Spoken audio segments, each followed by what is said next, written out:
But I'll tell you, by Sunday, here, this weekend, Mm-hmm. you'll be able to do anything and everything that I can. There will be only one challenge.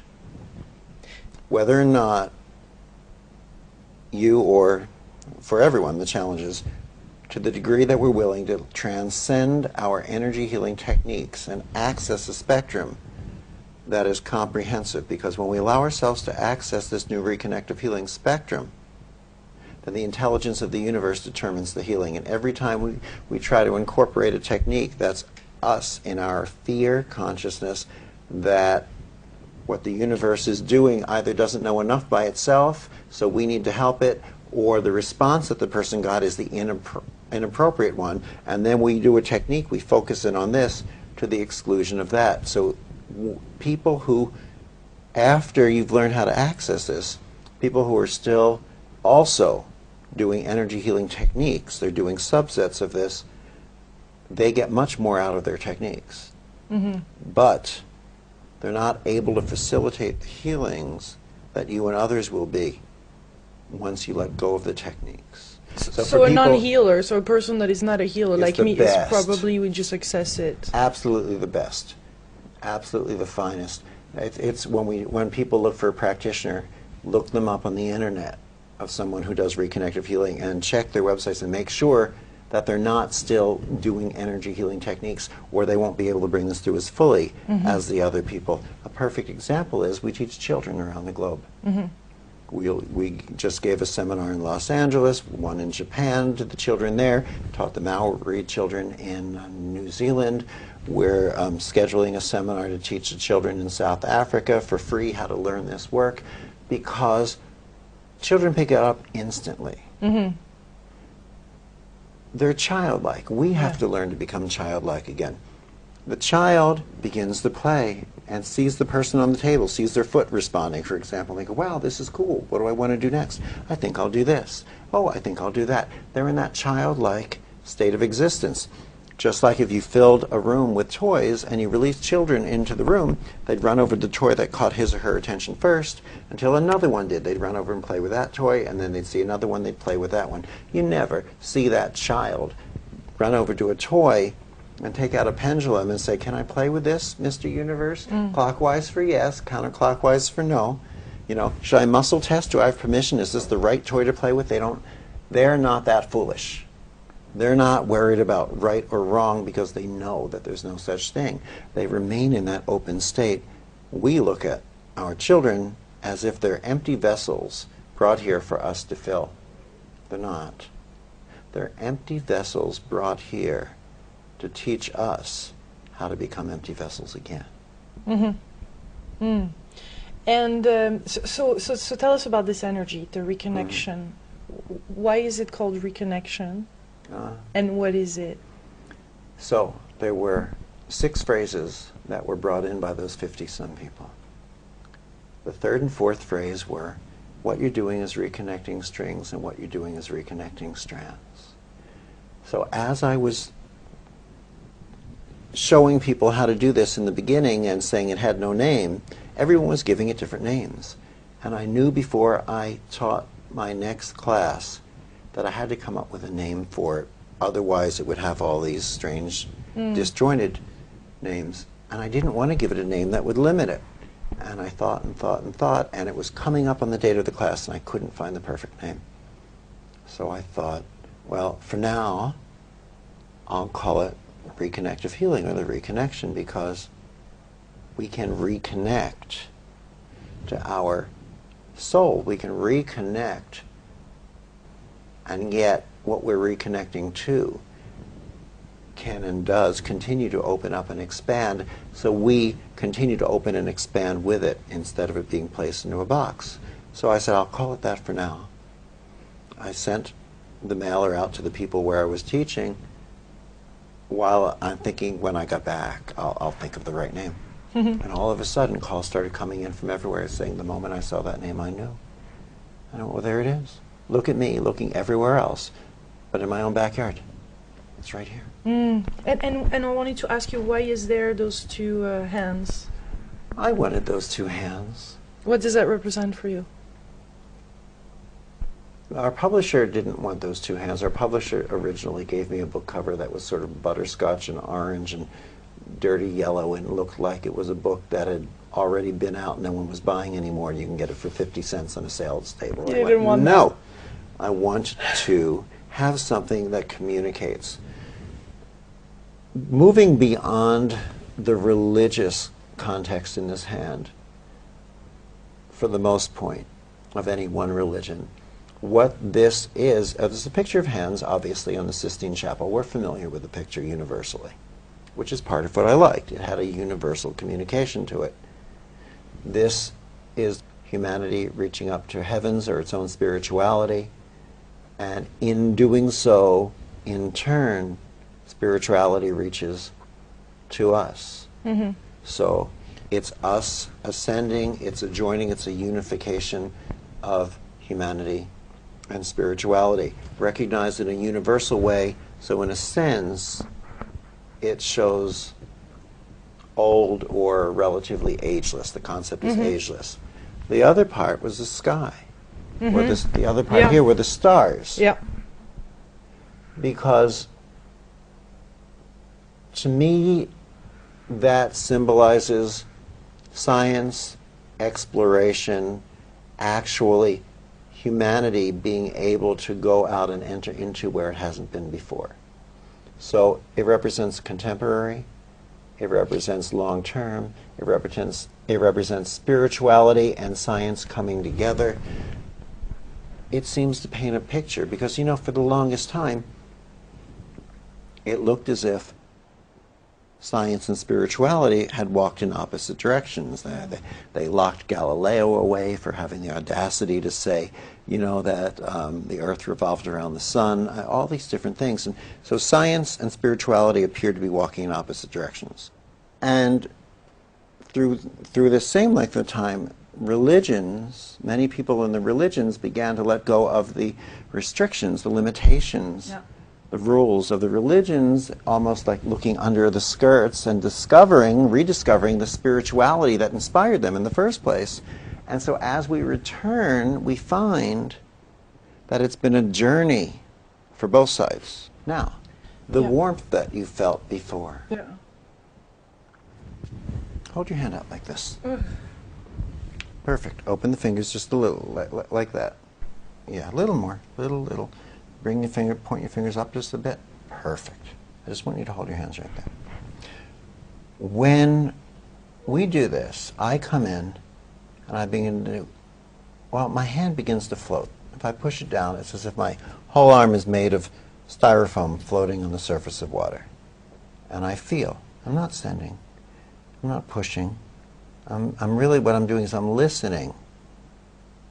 What's happening with your fingers? They're closing. Yeah. Open, see if you can open them a little bit. I'm listening with a different sense. How come they keep closing?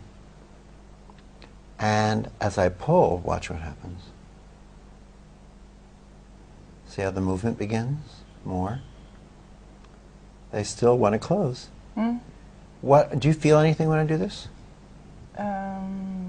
I feel something in here. Keep your hands still, though, while we're playing. What's it feel like, if you were to describe it? Like something is coming out of the center of my hand. Okay. Now. Oh yeah, there I feel it. Oh my goodness. Is it weaker or is it now stronger? It's strong. It's so strong, especially up front. But the difference is, I'm further away. This is not energy healing. What we know about energy is that it gets weaker with distance. I'm not talking about distance healing at 2 points in the globe. I mean, if you start 2 or 3 centimeters away and you move 2 or 3 meters, energy gets weaker, but this becomes stronger as it pulls, stronger as it moves out, because it doesn't have the weaknesses or frailties of energy. You're holding a microphone with electricity running through it. I'm wearing a microphone that's battery operated. You've got some jewelry on. Nothing limits this. It doesn't have the weakness or frailties of energy. Does it have any other character or quality to it besides the pulling? It's tingling and it moves. It's tingling and it moves. Does it have temperature to it? It's warm. It's warm. So my hands are probably warm. Warm. Now, I'm obviously not holding in your body heat because my hands are further than a meter apart from one another. So they've got to be really warm, don't they? So feel, what's the temperature of my hands? They're cold. They're freezing. Sometimes when you do this work, they're freezing. Sometimes they're warm. How in the world are my freezing hands way out here having anything to do with the heat that you're feeling in your hands? Because so that's why you're saying it's not energy, it's actually frequency.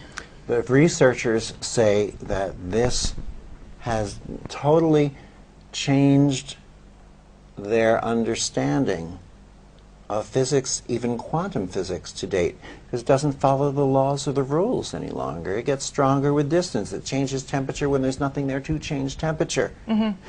Dr. William Tiller did measurements in the room of the seminars. Highly of you. I've interviewed him. From what degree do we know? Right. And he did measurements of the seminars, different parts of the world, different seminars. As a matter of fact, Dr. Konstantin Korotkov from Russia has also verified this, as have some studies, I believe, with Dr. Gary Schwartz. There's a certain amount of what is termed excess free thermodynamic energy, which sounds complicated. It's really simple. Excess means more than the norm. Free means it's flying around. Thermodynamic means it's related to temperature, and energy is energy. There's a certain amount of excess free thermodynamic energy that's released with many energy healing techniques. But it's a small amount. The amount that seems to be released into the room with this work, Dr. Tiller explained, could only be released in any other way, even with all of the energy healing techniques combined, if the temperature of the room was heated up into 300 degrees centigrade. 300 degrees centigrade. Of course, you were feeling that heat on some level. But it's not just heat, because that excess free thermodynamic energy does many things, including to balance and return to a state of healing, balance, and evolution. Professor Tiller has noticed, though, that the temperature of that room, I mean, what he had tested was there. It wasn't there before. It was there during your seminar. The physical temperature stayed the same. Yeah. The physical temperature stayed the same. Yeah. But what was released The in the room frequency. could only happen if you'd heated the room by 300 degrees centigrade. So while being in your presence and in the room, the people feel this healing energy, feel they can heal others, and everything is possible. And then they go back later on at home, and they're not anymore into this frequency. Of course not. Because this transforms each person. Yeah. Once you come into contact with this, you are able to access it. The researchers have different theories on it. Some people say that something becomes activated that may have been dormant, something becomes accessed or brought into creation. But once we interact with this, we have the ability to access it whenever we want. Something changes within us. That's why during the weekend seminar, it's like we're tea bags steeping in this. We are immersed in it, and we go through a transformation. We do have to learn how to recognize it. And the first step is we do have to interact with it right away. Now, a lot of people in the New Age field don't necessarily love this idea because there's a spiritual sense of self-entitlement that's very pervasive, where people say, yes, it's here on earth and we're all entitled to it, and I can just sit in a corner and ohm it in. And, well, actually, no. That would be like going to the beach. We're all entitled to the ocean, but you cannot sit on a top floor hotel room, sit in a corner and ohm it in, because ohm as much as you want, the ocean isn't coming. Or if it does, run. It's a tsunami. You actually have to pick up your spiritual little butt, stick it into an elevator, go downstairs, walk across the lobby and across the beach, and then and only then can you get as equally wet with ocean water as anyone else. The challenge always comes back to ego and judgment. The ego wants to be self-entitled. But as we learn to bring this into balance, the universe is very wise and says your reward of being able to access this comes when we bring our ego down to a level to say to another person, you've accessed something that I may not have yet. Will you share this interaction with me and show me how to utilize it? And that is very, very, very, very, very difficult for very many people. The gift of this new level of healing is that it allows us to completely transcend any and all of the energy healing techniques and facilitate much, much more. But the challenge is whether or not we are willing to. Mm-hmm. The gift of this new level of healing is that it allows us to completely demystify the healing process, and the challenge is whether or not we are willing to allow the healing process to be demystified.